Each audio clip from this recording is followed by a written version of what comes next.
দলের চেয়ারপারসন খালেদা জিয়ার সুচিকিৎসা সহ নিঃশর্ত মুক্তি এবং কারাবন্দী নেতাদের মুক্তির দাবিতে রাজধানীতে সমাবেশ করছে বিএনপি। নয়াপল্টনে দলটির কেন্দ্রীয় কার্যালয়ের সামনে এই সমাবেশের আয়োজন করেছে ঢাকা মহানগর দক্ষিণ বিএনপি। জুমার নামাজের পর থেকে অঙ্গ সংগঠনের নেতাকর্মীরা মিছিল নিয়ে জড়ো হয় সমাবেশ স্থলে। বলেন, আওয়ামী লীগ সরকারের অত্যাচারে দেশের মানুষ অতিষ্ঠ। ক্ষমতায় টিকে থাকতে বিরোধী মতের সবাইকে বিনা অপরাধে জেলখানায় আটকাচ্ছে সরকার।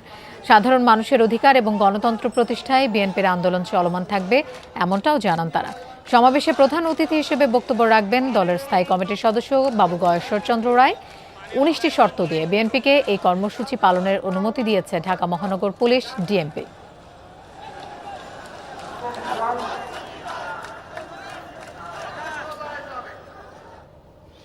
বিএনপির সমাবেশ স্থলে আছেন আমাদের সহকর্মী সাইফুদ্দিন রবিন। আমরা তার কাছে যাচ্ছি। রবিন, কখন নাগাদ শুরু হবে মূল সমাবেশ?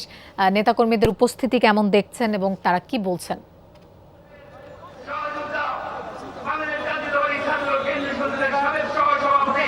এটি মূলত ঢাকা মহানগর দক্ষিণ বিএনপি কর্মসূচি এবং সে কারণে ঢাকা মহানগর দক্ষিণ বিএনপির বিভিন্ন থানা এবং ওয়ার্ডের বিএনপি ও অঙ্গ সংগঠনগুলোর নেতাকর্মীরা ইতিমধ্যেই জড়ো হয়েছেন।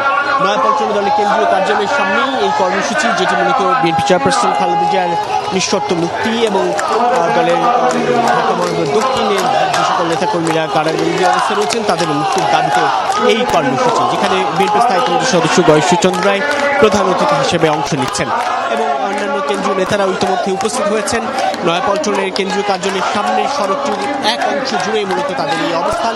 এই সংক্ষিপ্ত একটি সমাবেশ এখন ইতিমধ্যে শুরু হয়েছে। ঠিক 4টা বাজার 2 মিনিট আগেই কোরআন তেলাওয়াতের মধ্য দিয়ে সমাবেশটি শুরু হয় এবং সমাবেশ শেষে একটি মিছিলও করবেন নেতাকর্মীরা। যে মিছিলটি নয়াপল্টন দলের কেন্দ্রীয় কার্যালয়ের সামনে থেকে শুরু হয়ে নাইটিঙ্গেল মোড় ঘুরে ফকিরাপুর হয়ে আবার নয়াপল্টনেই এসে শেষ হবে। অর্থাৎ এই কর্মসূচি বিএনপির কর্মসূচির কথা যদি বলতে চাই, যেটি 28 অক্টোবর পরে এটি তাদের প্রথম কোনো কর্মসূচি, যেটির আয়োজক ঢাকা মহানগরের কোনো একটি মহানগর বিএনপি এবং এর আগে 27 জানুয়ারি জাতীয় নির্বাচন অনুষ্ঠিত হয়ে যাবার পর সংসদ বাতিলের দাবিতে তারা একটি কালো পতাকা মিছিল সমাবেশ করেছিল, মুক্তিযুদ্ধের সমাবেশ করেছিল এখানটায়।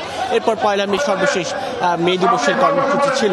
বলা চলে তাদের যেই চলমান আন্দোলন সরকার পদত্যাগের 1 দফা দাবির, সেই দাবির পরিপ্রেক্ষিতে এটি কিন্তু কেবলমাত্র নেতাকর্মীদের মুক্তির দাবির কর্মসূচি, যেটি কোনো ধরনের সেই 1 দফার দাবির আন্দোলনের সঙ্গে সম্পৃক্ত নয় এমনটি।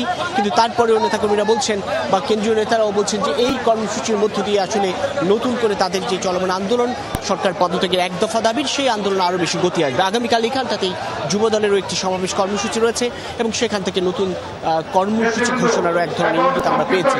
বাকি আসলে অপেক্ষার এবং এখন এই যে সমাবেশটি চলছে, যেটি অনুষ্ঠিত হওয়ার কথা ছিল 26 এপ্রিল, তাপপ্রবাহের মধ্যে সেটি স্থগিত করে আবার নতুন করে এই তারিখ ঘোষণা এবং এখানটায় এই সমাবেশে ঢাকা মহানগর দক্ষিণ বিএনপির অসংখ্য নেতাকর্মী ইতিমধ্যে এসে উপস্থিত হয়েছেন এবং তারা এই সমাবেশ শেষে মিছিলের মধ্য দিয়ে এই কর্মসূচির সমাপ্তি ঘটাবেন। রবিন, আপনাকে ধন্যবাদ আমাদের সাথে যোগ দেওয়ার জন্য।